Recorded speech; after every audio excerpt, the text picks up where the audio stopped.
বাবা, বাজার আর কত দূরে? অনেকক্ষণ ধরে তো হাঁটছি, হাঁটতে হাঁটতে তো পা ব্যথা হয়ে গেল। আর একটু কষ্ট কর মা।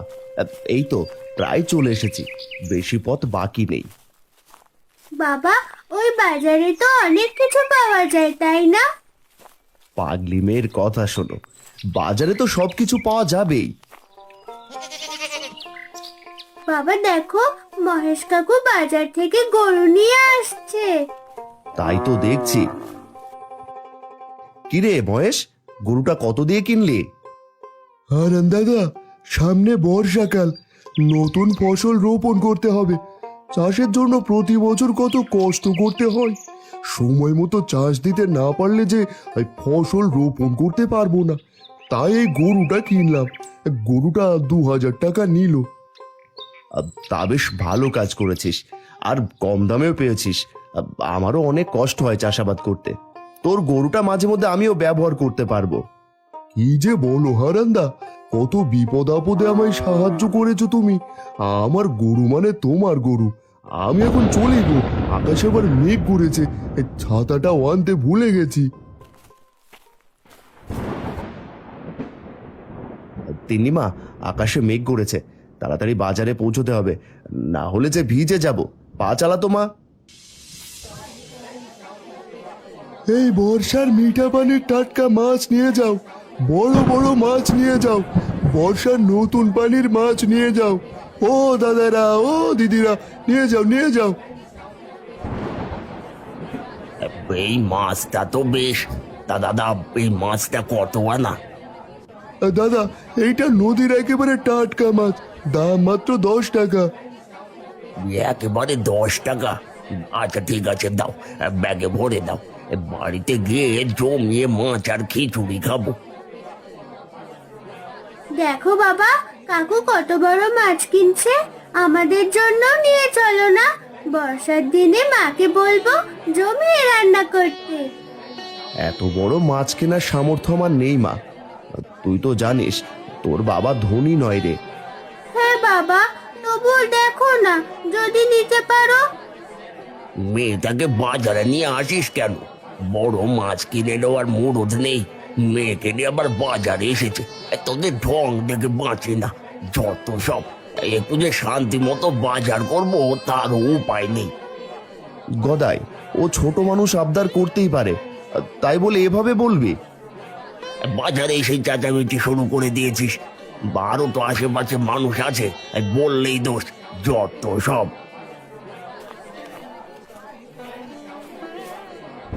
আকাশে মেঘ করেছে, কাল নিশ্চয়ই নদীতে অনেক মাছ পাওয়া যাবে। কাল তোকে নিয়ে নদীতে মাছ ধরতে যাব। এখন কিছু চাল ডাল কিনে বাড়ি যাই। তাহলে তো খুব মজা হবে, আমাদের মাছ আর কিনতে হবে না, আমিও মাছ দিয়ে ভাত খেতে পারবো।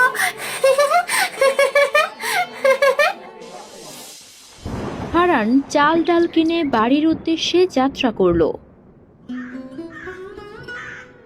সেই কখন মানুষটা মেয়েটাকে নিয়ে বাজারে গিয়েছে, এখনো এলো না। এইদিকে তো পুরো আকাশ অন্ধকার করে এসেছে, জানি না কি হবে। একটা ছাতা কেনারও টাকা নেই, কখন যে বৃষ্টি নামে।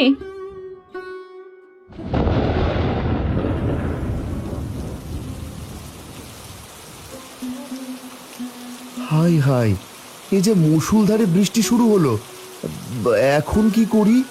বাবা দেখো, একটা বড় গাছ দেখা যাচ্ছে, চলো গাছটার নিচে আশ্রয় নিই।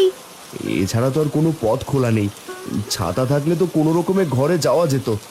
আমি তোর এমন হতভাগ্য বাবা, তোদের কোনো ইচ্ছেই পূরণ করতে পারি না। হারান আর তিন্নি সেই গাছটির নিচে দাঁড়ায়। তারা গাছের নিচে দাঁড়িয়ে বৃষ্টি পড়া দেখতে লাগলো। দেখো বাবা, কত ব্যাঙ বৃষ্টিতে লাফালাফি করছে। বৃষ্টি এলে এদের খুব আনন্দ লাগে, তাই না বাবা? হ্যাঁ রে, তুই দেখি ভিজে যাচ্ছিস। হাই, আমার কাছে আয় দেখি। কই গো গিন্নি, কোথায় গেলে? দেখো, বাজার থেকে কত বড় মাছ কিনে নিয়ে এসেছি।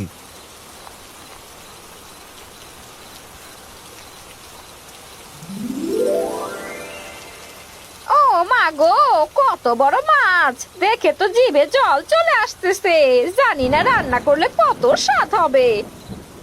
বৃষ্টির রাতে মাছের ঝোল আর খিচুড়ি একেবারে জমবে ভালো। এরপরে কিন্তু কচি পাঁঠার মাংস নিয়ে আসবে এই বলে দিলুম।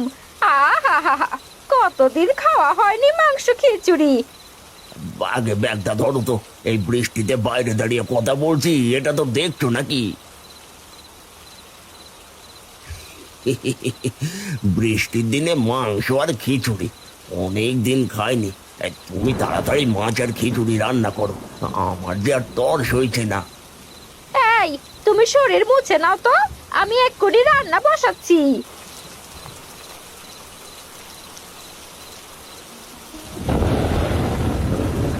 মনে মনে যা ভয় পাচ্ছিলাম তাই হলো। বাইরে ঝড় বৃষ্টি শুরু হয়েছে, ওদের আসার কোনো নামই নেই। কোনো বিপদ হলো না তো? একবার মহেশ দাদার বাড়িতে যাই, যদি সে কিছু বলতে পারে। মালতী মাথায় একটা কাপড় দিয়ে মহেশের বাড়ির দিকে যাত্রা করলো। বাবা, দেখতে দেখতে তো সন্ধ্যা গড়িয়ে রাত হয়ে গেল। বৃষ্টির জলে ভিজে ভিজে আমাদের ঘরে ফিরতে হবে। আর এভাবে কতক্ষণ দাঁড়িয়ে থাকবো? বৃষ্টির জলে ভিজলে যে তুই অসুস্থ হয়ে পড়বি মা। আর একটু অপেক্ষা করি, দেখি যদি বৃষ্টিটা কিছুটা কমে। মহেশ দাদা, ও মহেশ দাদা, ঘরে আছো নাকি? মালতী দিদির গলা পেলাম মনে হলো। কোনো কি বিপদ হলো না তো? যাই তো, গিয়ে দেখি।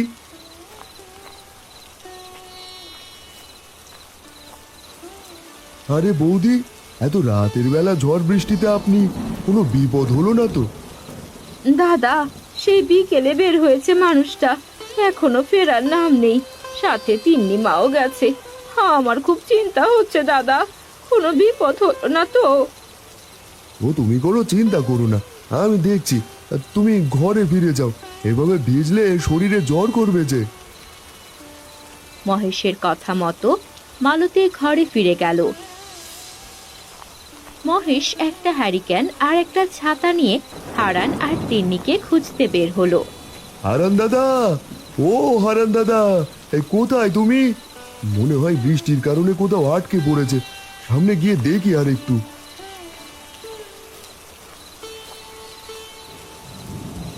তিন্নি মা, আর কোনো উপায় নেই রে মা। এইবার বৃষ্টিতে ভিজেই বাড়ি যেতে হবে, না হলে সারা রাত এইভাবেই দাঁড়িয়ে থাকতে হবে। এই বৃষ্টি থামার নয়। তোর মা বুঝি খুব চিন্তা করছে। তাহলে চলো বাবা, না হলে মা খুব চিন্তা করবে। হারান দাদা, ও হারান দাদা, কোথায় তুমি? কেউ মনে হয় এইদিকে আসছে। কে যাও গো? এইদিকে আমরা।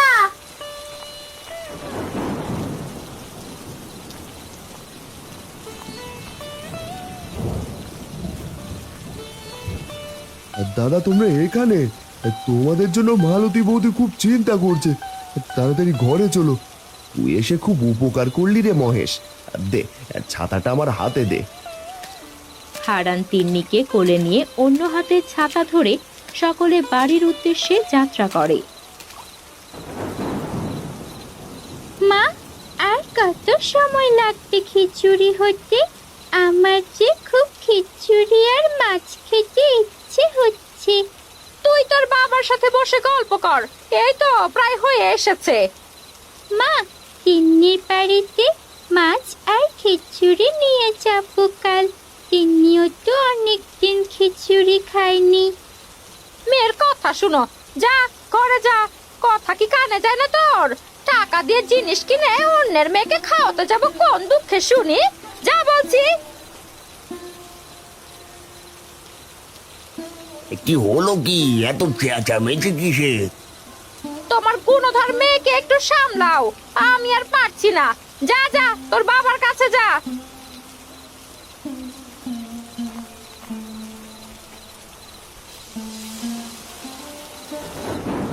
বাবা, আজ না খুব খিচুড়ি খেতে ইচ্ছে করছে।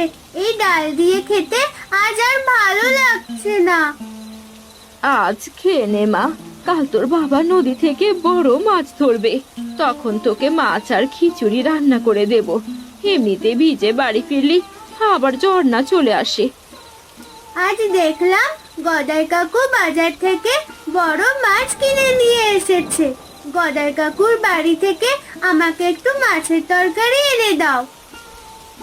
ঠিক আছে, তোর মা কাকার বাড়ি থেকে মাছের তরকারি এনে দিচ্ছে। তুই এবার খাওয়া শুরু কর।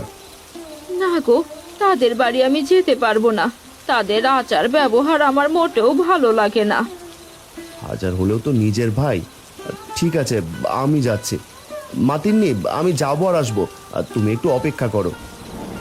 বাবা, এই ঝড় বৃষ্টির রাতে ভিজে যেতে তোমার খুব কষ্ট হবে গো।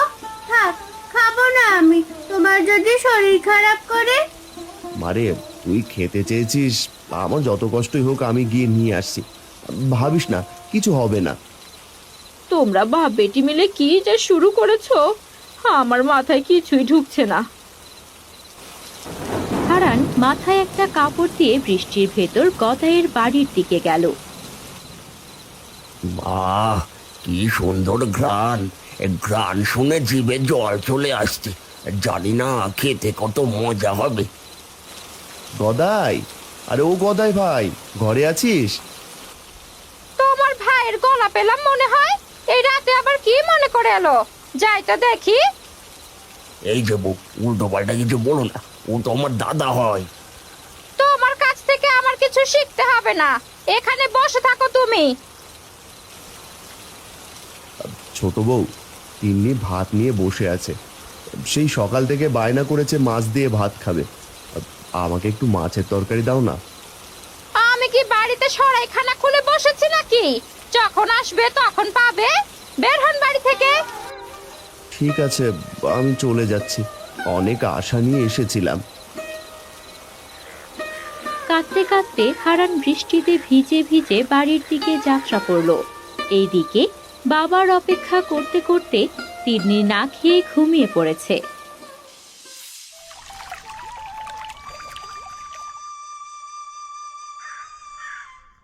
কি হলো গো, আজ সকালে এভাবে মন খারাপ করে বসে আছো কেন?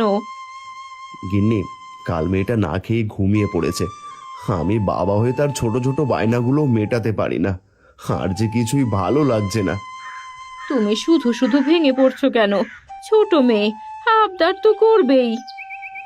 না, আর বসে থাকলে চলবে না গিন্নি। আমি নদীতে মাছ ধরতে গেলাম।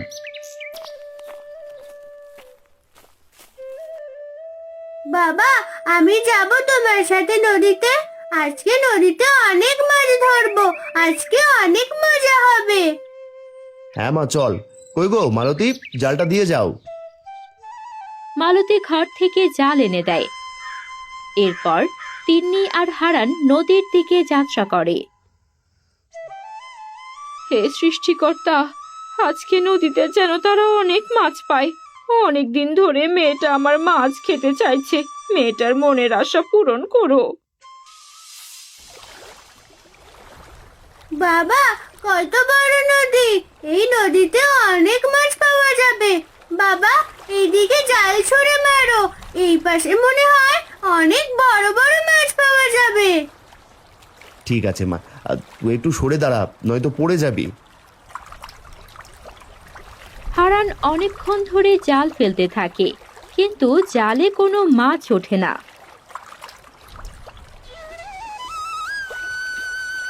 বাবা, জালে যে কোনো মাছ উঠছে না, এখন কি হবে? হাল ছেড়ে দিলে তো চলবে না, আর একটু দেখি চেষ্টা করে।